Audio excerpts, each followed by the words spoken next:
Hello, everybody. I'm sorry there was a technical glitch there. I was not able to hear Andrej for some reason. But I'm going to restart and reintroduce him. So today we're going to be talking about emotions and how different cultures actually perceive emotions. And today we're actually joined by Andrej. Andrej is the founder of Cultural Bridge, which is an intercultural training organization. And he's also the perfect person, the perfect guest to be invited today, because he also specializes or is an instructor of emotional intelligence and is currently based in Slovakia, and he's joining us from Slovakia.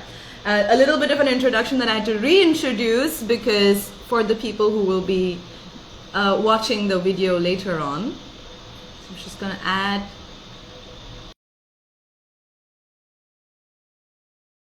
our pleasure again. And hello, everybody. Hi, Samarth. Hi, Trilok for joining in. Hey, Andrej. I'm so sorry for the glitch.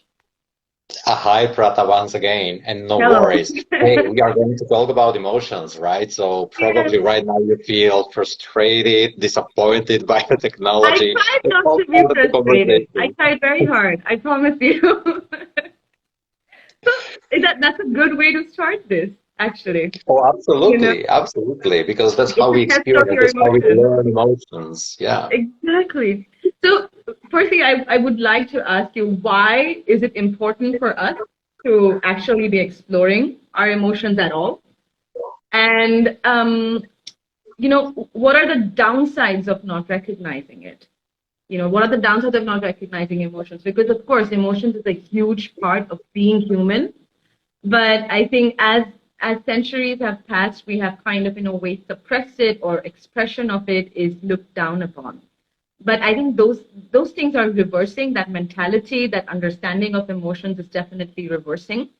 So I wanted your perspective on, why it's important for us to recognize it, firstly.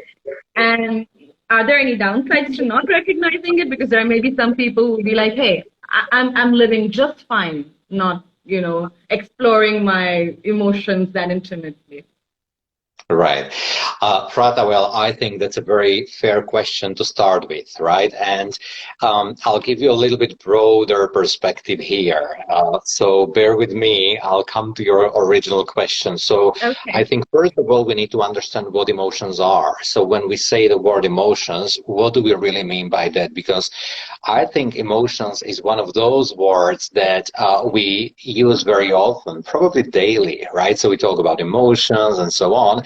But from my experience, as I work with clients across industries and different organizations across geographies, whenever I ask them, so tell me, what are emotions? Like, don't give me examples of emotions, but really tell me what are emotions. You wouldn't believe that people have real difficulty to say what emotions are. So although we are very much clear that love is an emotion, hatred is an emotion, frustration is an emotion, but if I ask what is emotion, people really struggle with answering that very basic question. And so, of course, there are different interpretation of what emotions are. And so, since we use English today in our conversation, let me offer a linguistic interpretation of the English word emotion. And the English word emotion, by the way, many other European languages are using equivalent of the word emotion, comes from Latin language. So in Okay. German, it's emotionen. In my mother tongue, which is Slovak language, it's emotie. In French, it's les émotions. In Italian, it's emozioni, les emociones, emoções in Portuguese, and so on. So most of the European languages are using the Latin root of the word, which is emovere. Now, in Latin, emovere means to move to something. So there is this indication of moving us to certain action, to certain decision, right? Now, of course, Mhm. I don't want to be Europe-centric here because I'm very aware that we have audience from across geographies, right? And they might say, well, I don't mind what European language says about emotions and so on. So, for example, the other day I was teaching a class about emotions to Arabic speakers, right? So they were from Morocco.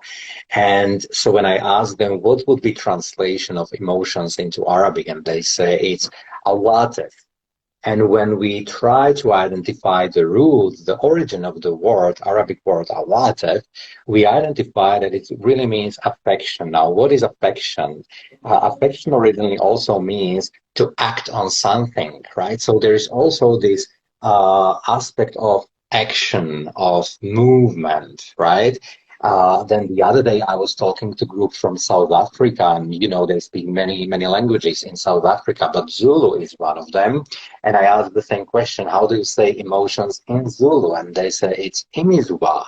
And then we talk about, okay, so what does it mean really originally, the word imizwa? And they say, well, there are two parts of the word, imi and zwa. Imi means to ride, and zwa means to feel, to hear, to see, to live.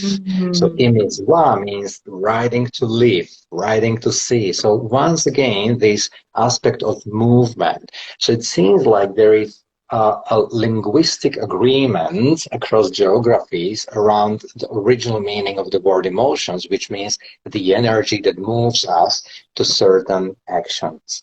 And I think that's a very important explanation to understand, because there is a myth connected to emotions, and one of the myths says that humans are rational. We are more rational rather than emotional, and so the choices that we make are purely rational. But it's interesting because when I ask people who I meet in my workshops if they can give me an example of purely rational choice that they've made, they try. So they would come up with examples like, well, the car that I just bought, that was purely rational choice. So I really looked at the performance of the car and the price. That's it. I said, okay, but first of all, based on what did you decide to look at certain car with certain performance and price? And they say, well, obviously I like the car. I said, there you go. That's an emotion, right? To like something, there is an emotion. So in reality, there is no human action. There is no human behavior, no human decision that we make without emotions. From evolution perspective, emotions are older than rational thinking, because rational thinking happens here in this part of our brain, which is called neocortex, right? And these are the newest layers of human brain, but emotions happen deeper in the brain, in the more primitive layers of the brain, if you want. So they are older, right? Now, there is a reason why people know rather little about emotions, and this reason is culture specific. So, for example, in most of the European countries, if you ask people why do you know so little about them, they say, well, nobody told us about emotions at school. Our parents didn't teach us about emotions and so on. And it's really, in European context, it's connected to specific philosophical ideology from 17th century, which was called rationalism. Now, rationalism had huge impact on science, and it still has huge impact on science until today. So the key idea of rationalism was that whatever cannot be observed scientifically and objectively measured is not worth of scientific exploration. And emotions were part of those aspects that cannot be easily objectively measured, evaluated, and observed. So there is a tendency in the scientific field to look at emotions as something that is not worth of consideration or scientific observation.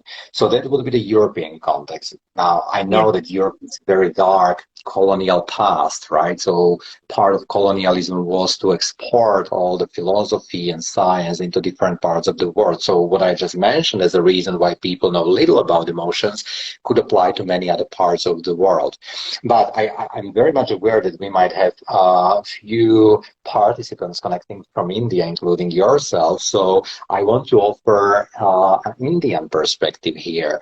I remember a group that I was meeting when in my workshop, and we also talk about why is it that you know little about emotions in the Indian context.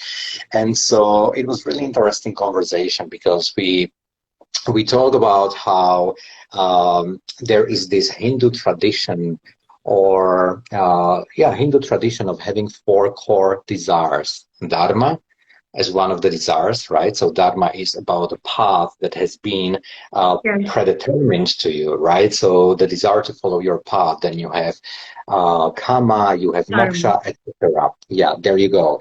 Now, I think the most beautiful example of dharma is in the book Bhagavad Gita. Hopefully I spell it correctly. But there is this story of Prince Arjuna, right? And Prince Arjuna, he was walking into the final battle of the war, and he was horrified when he realized that on the other side of the battlefield there were some family members. There was his kin.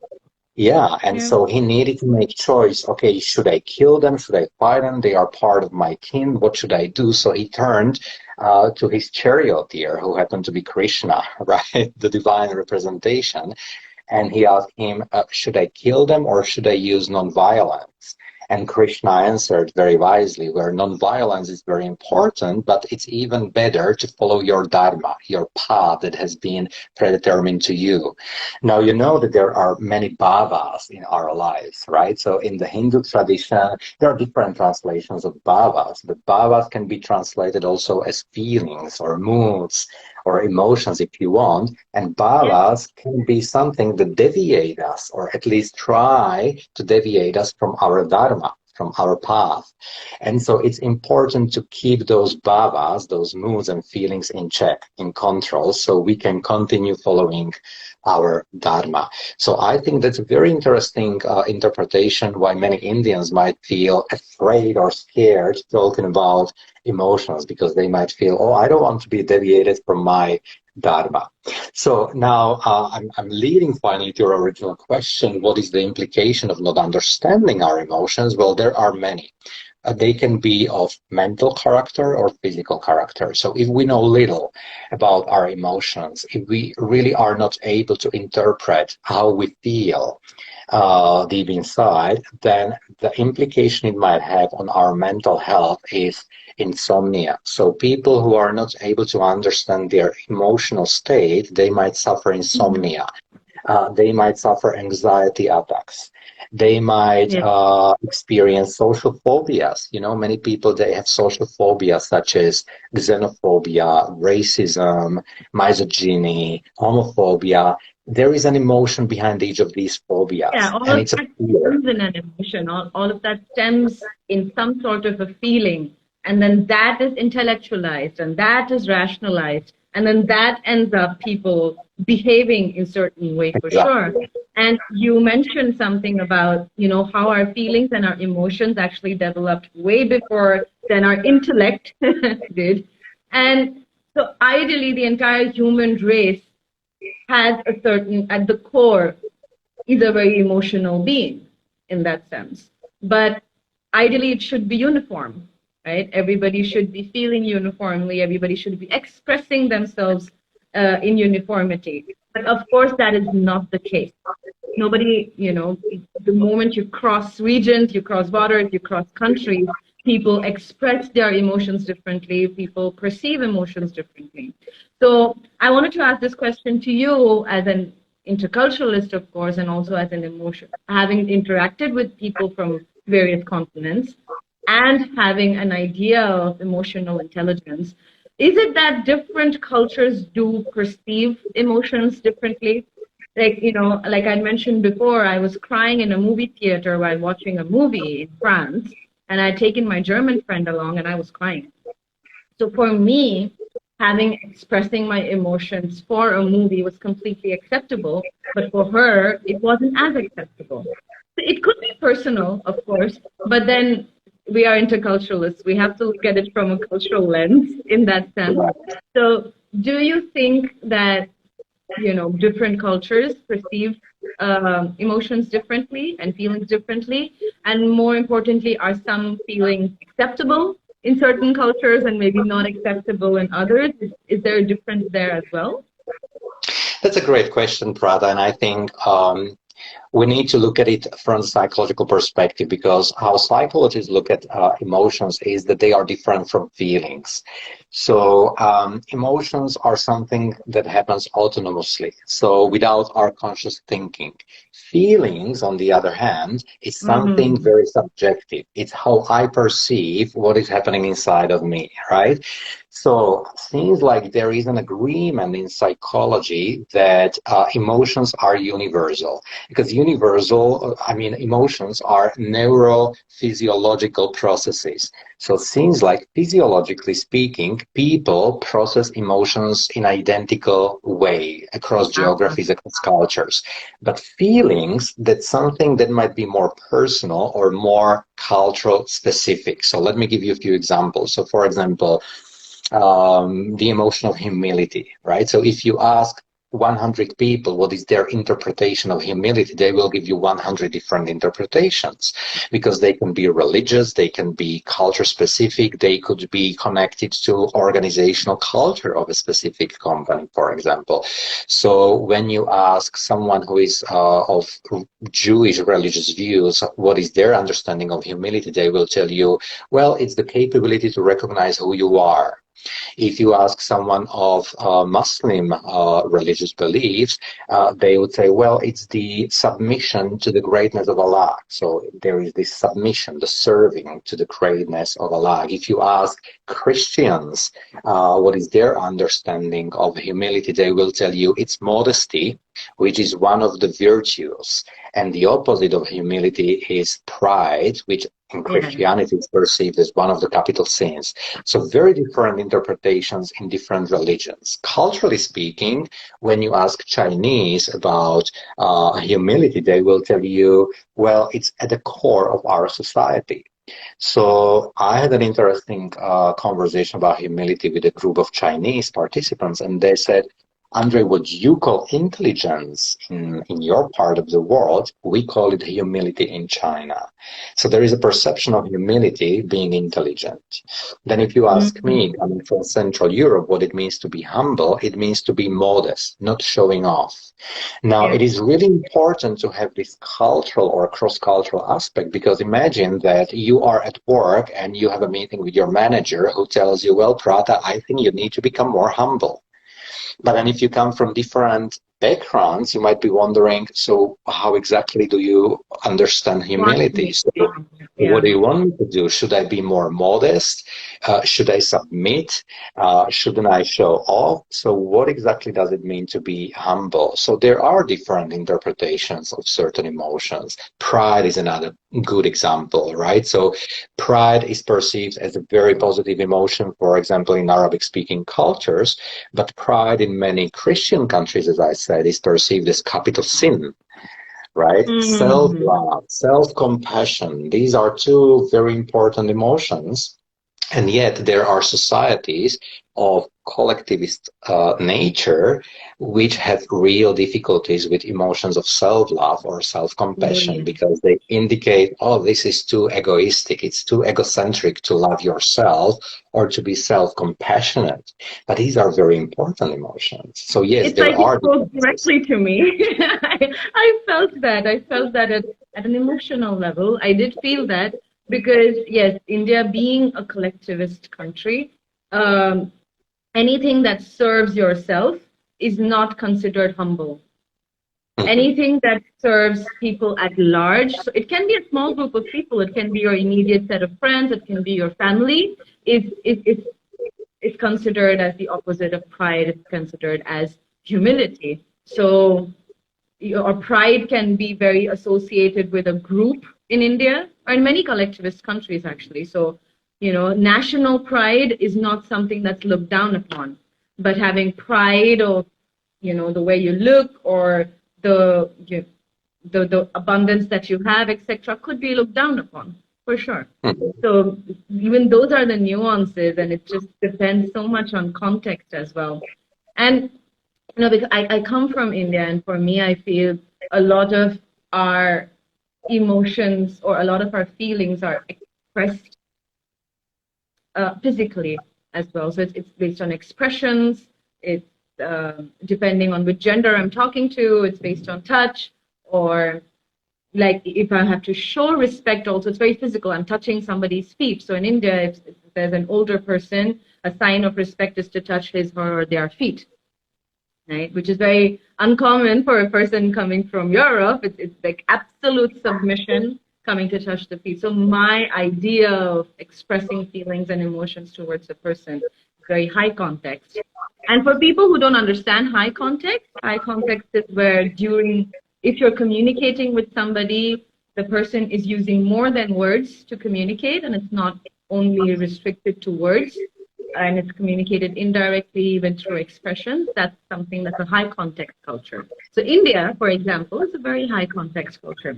So do you also think that different cultures express their emotions differently? So, for example, my way of expressing happiness is going to be very different from a Norwegian person's way of expressing happiness.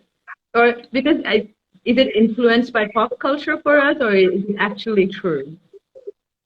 Absolutely, Prata. So there are differences, cultural differences in the way how we demonstrate, how we manifest emotions. So there is no question about if we have emotions. Every human is emotional, unless you have We some agreed on that. personality disorder, right? So you might have people with personality disorder, and they might have really limited access to emotions, but this is perceived as mental disorder, right?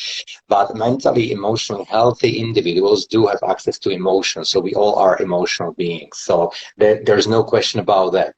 The question is, are we allowed, culturally speaking, to show my emotions, or should I kind of hide them, for example, in professional settings? So here we really talk about cultural differences. So in the intercultural terminology, we say that there are emotionally expressive cultures, and then on the other side, you have emotionally restrained cultures, right? Yeah. For example, I come from Slovakia, and Slovakia is one of those emotionally restrained cultures. And again, it doesn't mean that we don't have emotions. Of course we do, but we are educated and trained in the way not to show those emotions, because it might be perceived as a lack of professionalism, lack of maturity. So when at workplace, they tell you, okay, you need to keep your emotions under control. You can't bring emotions to work. Yeah. I had a conversation with a young entrepreneur in his 20s who created a beautiful startup. And he said, I don't like to talk about emotions because I don't think emotions belong to work. So that's exactly what I do. When I go to work, I leave emotions at home. And that's what I want my people to do, to leave emotions at home. And he got me really curious. I asked him, so how does it exactly look like when you are leaving emotions at home? Do you take them off like a t-shirt, or how does it look like? So he How do I leave realized, it behind? Like, do I leave a part of yeah, my brain back at exactly, home? it's That will be impossible. So difficult. we agree that this is not possible. So what we really talk about was that he doesn't want to show emotions at workplace, but that's a Hmm. different thing. And then you have cultures when it's really important to show emotions, right? Because you do communicate through emotions, not only through words, but through emotions, right? Because that's how you show that you are really engaged, that you are really interested in the conversation. So that's why you are showing emotions. But this might be misperceived by some other cultures, as we said. Yes, definitely. And that's so interesting because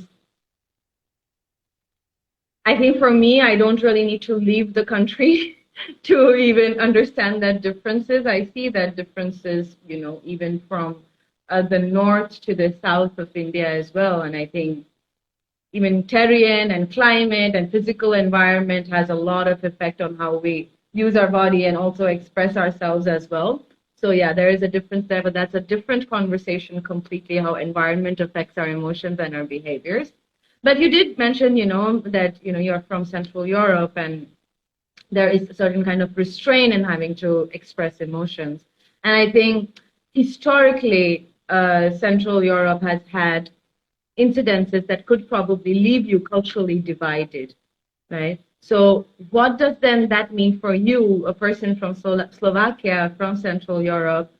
What does that mean for you in terms of expressing your pride or even your identity? Does that get torn apart? Or because we don't hear much about Central Europe and how the people feel, and how what are the emotions people go through, or the behaviors of people from Central Europe is not as well known. compared to Western European cultures, at least. So I would love to get your perspective on it, not only as an interculturalist, but also as a person from Central Europe. That's a very interesting question, Prata, again. And, for those in our audience who are not familiar with the term Central Europe, when we say Central Europe, we talk about countries such as Slovakia, Czech Republic, Poland, Hungary. So there are different views on Central Europe, but these four countries, for instance, would be the core of Central Europe. Now, as you said, this is a really difficult, culturally speaking, geographically speaking, difficult region because we've been always on the border between civilizations and different influences. So we've been on the border of the Roman Empire in the past, so we got a lot of influence from the Roman Empire, and from the other side, the influence what the Romans used to call barbarians, right? Then you have the border passing through Slovakia, the border between Western Church, like Western Christianity, with the main capital Vatican, right, and Eastern Christianity. So even though Slovakia is a very small country, we have 5 million people in here, so that would be one of ordinary cities in India probably, but that's the whole country in Slovakia, right? So although it's a small territory, in the West, you see very different architecture of churches compared to Eastern architecture of churches. And that's how you see really the border going through my country, the border between two branches of Christianity. Back in time, we used to be part of Austrian-Hungarian monarchy. Austria and Hungary are two very distinct cultures. So we've been receiving a lot of very different influences. Now, what does it mean to us? Slovakia as a country became independent recently, 1993, so we are still one of the youngest and newest sovereign countries. And since we've been part of other entities for most of our existence, it means that it's really difficult for us to understand who we are in terms of identity. So if you ask Slovaks, who are you or what it means to be Slovak, we really have difficulty to say what it means to be Slovak. And it has certain upsides, but also downsides. So one of the upsides of not being perfectly clear on your identity is that you have certain behavioral flexibility. And that's one of the reasons why you see so many foreign companies located in Slovakia, because if you ask them, why do you come to Slovakia? They say, well, it's a great geographic location because you are in the middle of everything. You have language skilled people, a lot of young people. And they also mention Slovaks seem to be so easygoing. They seem to be so flexible. It seems like they're okay to work with Indians, US Americans, Japanese, Germans, and so on. So I attribute that to the limited identity. But then the downside of not having clear identity is that there is not much pride. So when you talk to Slovaks, you would feel or you would hear a lot of blaming and criticizing of our own country. So they would tell you that it's all bad in Slovakia and so on. So it's really difficult for them what they should be proud about when it comes to their country. Yeah, it's a difficult thing, difficult situation to be in, and I don't know if the current generation looks at it differently or they're better equipped to deal with it because, like you said, then there is the advantage of flexibility, and with flexibility, there is also companies coming in, like you mentioned, and wanting people to adjust, people that are adjusting and adapting quite quickly. So, yes, it is about being torn apart, and we have spoken about nationalities, and we've spoken about, cultures within the countries, etc. I think something that people really forget is culture can also be generational. It doesn't have to be national, always. So, the previous generation, that's the reason why the word generational gap exists, because it's a cultural gap of how a particular generation behaves compared to the newer generation. So now the new generation for us, and I feel old already, are the Gen Zs, right? So the current generation who have, they're born with the phone in their hands and they are exposed to so much media, they're exposed to so much content and just generally more conversational. They're able to put their voice out there more. Of course, it's subjective and it depends where they come from. But Do you think the current generation is better equipped to express their feelings? I think we've already established that everybody has emotions. It's a part of humanity. But do you think that the current generation is better equipped to express their feelings, or are they, putting their foot down that, I have the right to express? Are they doing it differently than the previous generations? Do you have any insights on that? I love that question, Prata. I don't have an easy answer to that question, though, but let me share some of the insights. So I do agree with you that there are some common threads for Gen Z, for example, for Generation Z, right? And one of those common threads or habits is that they are using a lot of social media to communicate with each other. So they are exposed more than anyone before them to differences. That's true. Now, when it comes to expressing emotions, I'm afraid that I can't really say that they would be better equipped to express emotions, and there are some reasons to that. Reason number one is that since they are using virtual communication, they are using social media to talk to each other, they often use emojis to express their emotions. Now, there is a whole research around cultural meaning of emojis, so very often you have this thumb up emoji, right? That in some culture might mean I like it, I agree, and so on, but thumbs up might mean something very nasty in some other cultures, Yeah. And so the question is, if I send you thumb up, what am I telling you? What message am I conveying to you, right?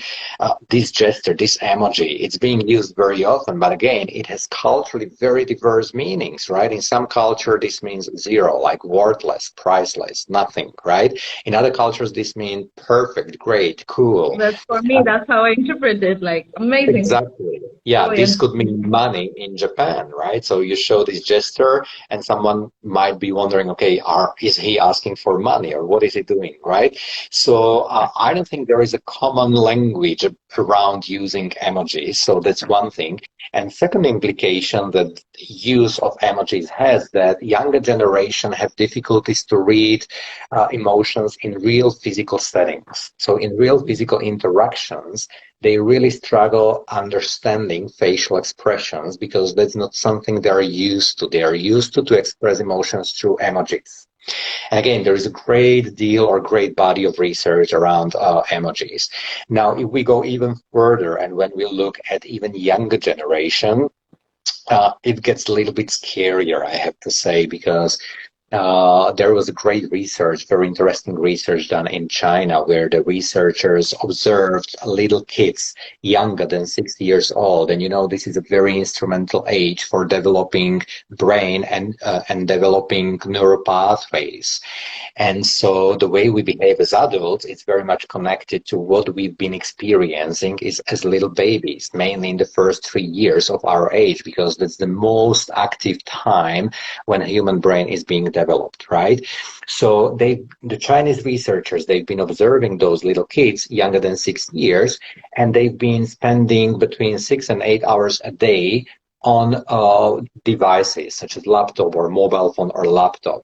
Now, they identify that these babies later on, as they grew up, really didn't develop those neural pathways responsible for reading emotions. So those kids, as they grew up, they really had difficulty to understand what you are showing them through your face or body language, because they were used to virtual settings only. So they really didn't develop those pathways that we need to read your face, to read your body language, and so on. So it's really scary. So if you ask me, is the younger generation more equipped? I say, well, I wish, but, right? So the indicators are showing otherwise. That's a big but. That's a very big but, because imagine the pandemic babies, who have not had the opportunity to actually have a lot of human interaction. And of course, I have seen some parents also give devices in the hands of these children. I'm not calling out anybody, not saying it's right or wrong, but clearly there is implications to it. Absolutely. And yeah, you would think that because they have access to so much information, that they would be better equipped to deal with the information and then act on it. But It's about the action. It's about the actual setting and actual context. Oh, wow. That was really insightful. That was very insightful. And before I let you go, Andrej, I could just continue, especially, is it possible for you to share this paper or this research, the name of the research? I can share it later on. So if Sure, you I could look it share up it. and share it with you so you can pass it forward. Sure. Yes, please. Thank you so much. So yes, before I let you go and let you enjoy your Friday evening, I end my interviews with this question, right? Because change is something that's been a very big part of my life. And I think as interculturalists also, we constantly keep talking about change and changing dynamics of culture and how people are changing in different situations when they go to different countries, etc. So change is a very big part of my life. So I wanted to know from your perspective if there is something that you would like to change, either within yourself, it can be personal, or outside of yourself, what would it be? What an interesting question. So let me touch upon a little bit on change, because as you said, change is an integral part of our lives. And everything is changing, but change is one of the major emotional stressors. So you ask me, why is it important to understand our emotions? Well, that's another reason, because change is a stressor. So when people feel that they are losing control of their life, of the situation, when they feel they don't have enough information about what is going on, and when they experience uncertainty, these are some of the major emotional stressors. Now, you probably know what are the implications of stress on physical body, on physical health, right? So a lot of autoimmune diseases and I don't know, inflammations in the body and so on. So change is connected to a lot of stress. And if we don't know how to navigate our emotional responses to change, then we are exposed to chronic stress. So that's something that I want to highlight here. But if Makes you sense. ask me, That's why I'm constantly stressed, Andrej. We have now discovered it. but if you ask me if there is something I would like to change about myself or inside of myself, those who know me very well, my closest people, my beloved, they know that I'm a constant learner. So I constantly read, I read a lot, I constantly learn, I like to learn new languages and so on. And to me, learning means permanent change, because when you learn something, you change yourself. And so really when I go to bed in the evening, I reflect on the day and I ask myself, okay, have you learned something new today? Right? So, and again, to me, learning means changing yourself. So I do change probably every day. And to me, not learning, or if you tell me you have to stop learning, that would be equal to that to me. So it seems like I'm doing well with change, and I interpret change as learning. So I change all the time because I learn all the time. Learn all the time. That's beautiful. That's wonderful, Andrej. And I hope that your life is a constant learning as well. And I hope everybody's life is a constant learning. And more than anything, I hope that people learned a lot during our conversation today, because I know I did. There was a lot of insights that you shared, Andres, that I didn't know about. And thank you so much for sharing that. And before we go, is there anything that you would like to, your Instagram handle or your LinkedIn profile that you would like to share with people that where they can follow you or follow your work? Sure. So probably the audience can see the profile that I'm connecting from, right? It's Cultural Bridge, so they can find small micro learnings on that profile about emotions, about cultural intelligence, inclusion in the workplace, and so on. So that would be one way of connecting through Cultural Bridge profile on Instagram, or they can simply look up my name on LinkedIn, Andrej Juriga. You probably have that in your profile under